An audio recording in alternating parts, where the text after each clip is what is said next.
Hello, boys and girls.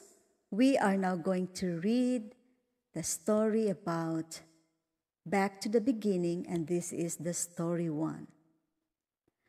Have you ever wondered how everything in this world began? I suppose so. Most boys and girls do sometime or other.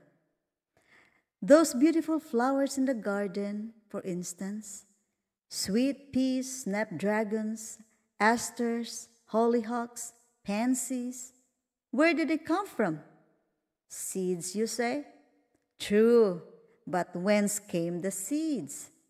From other flowers, of course, and those flowers from still other seeds, and so on,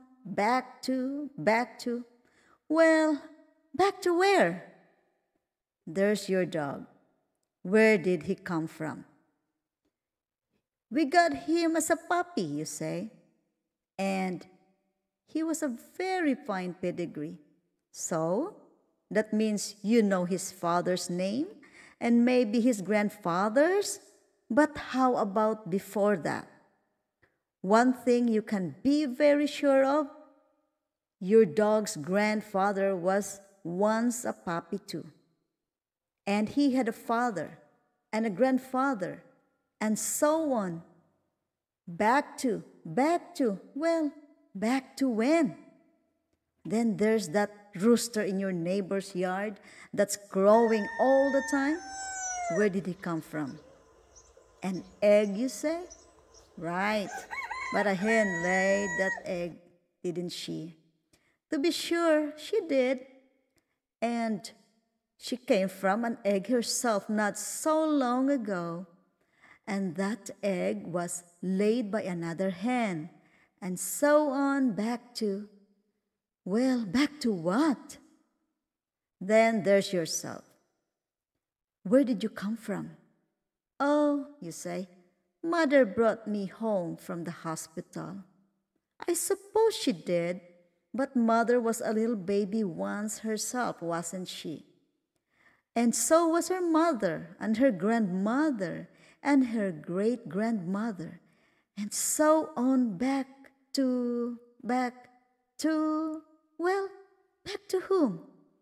Think of the mountains too, and the wooded hills, and the flowing rivers, and the sand on the seashore, all the wonderful things of nature, where they were here just as you see them now? Or did they too have a beginning? And if so, when and how? Many great men have tried to explain these things, and they have come up with all sorts of strange ideas and suggestions, most of them far from the truth. There is only one place where you will find the true story, and that is in the Bible.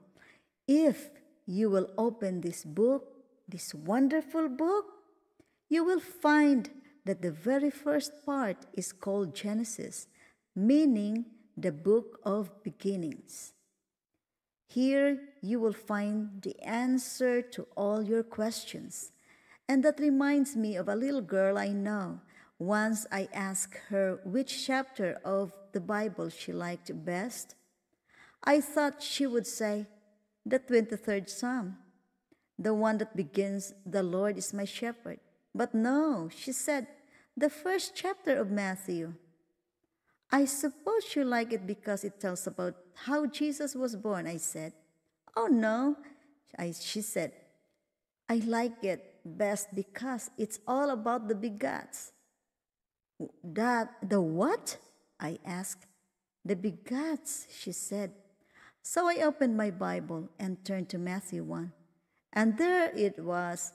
Abraham begat Isaac, and Isaac begat Jacob, and Jacob begat Judas, and so on. I asked her if she knew what it meant, and she said, no, but I do like the begats. So I told her that it meant that Abraham had a little boy, and Isaac had a little boy, and Jacob had a little boy, and so on. But I think she still liked the begats best. Then I told her that put the other way around. It would read, and Jacob had a daddy, and Isaac had a daddy, and Abraham had a daddy, and so on. She liked that better, but wondered how far back the story goes.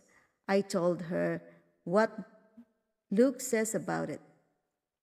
In this chapter, the third chapter of Luke, verse 34, Luke picks up the story of Abraham and carries it back further and further and further.